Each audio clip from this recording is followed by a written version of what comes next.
Man, sometimes the little things are the blessings. What we call the little things, or the bare necessities, like the roof over your head, the food in your stomach, being able to use all your limbs, like your arms and your legs. Sometimes the little things are the blessing.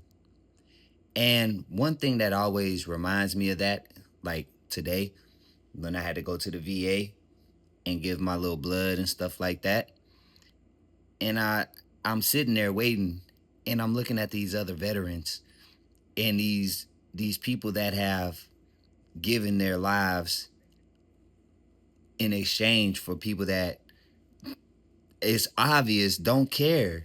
Like it's so obvious people don't care.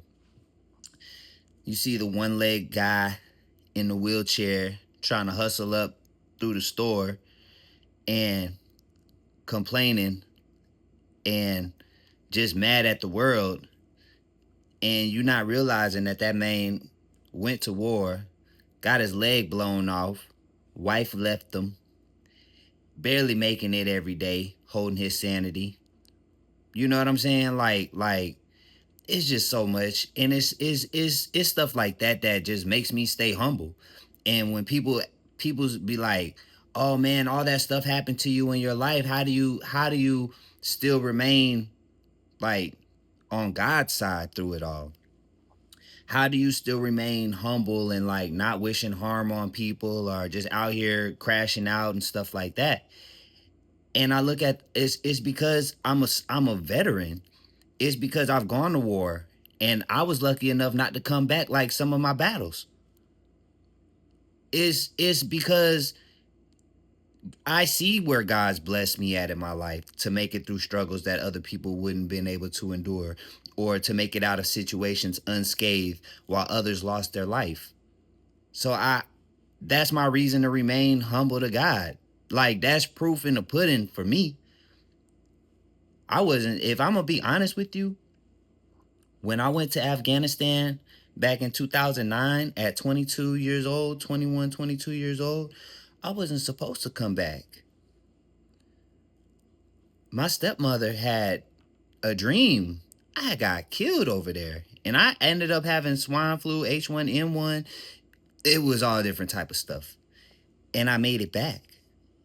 And I knew God had a call on my life then, because I was doing things that didn't make sense. Where I'm finding weapons caches, just like, you know what I'm saying, stopping the enemy from infiltrating the base. And um I used to have to like work with interpreters, so there were certain messages that was in their language and I could just understand it. And we talking about like Dari and Pashtun, like they would, I never took no foreign language class here before I went and got deployed. So how am I just understanding this information? And it's very accurate. I got an award for it. And I don't have to make this up. I can go get my military documentation just so everybody could see more fucking paperwork that I've already been showing. Is so when God shows people proof in the pudding, they still deny that that it could be God. They still will deny God at the end of the day, and they will demonize their Lord and Savior, because it's not how they picture it. It's not how they want it. So they put themselves in God's place, because they're creating, no, that's not what I said should be saved. That's not what I said should be holy. So, hey man, I just know the Most High that I follow, the proof is in the pudding. In my life, every day, the proof is in the pudding of how I made it, how I'm able to do things. When people doubt that that's gonna be a successful path in life, and then I follow that the path that the people said would be unsuccessful, and it turns out to be a great success for me. And it's just stuff like that that keeps me humble at the end of the day, and keeps me from crashing out. But it's still mask on season. But this is me with no mask, just talking to you and just letting you know what keeps me humble and why I don't crash out.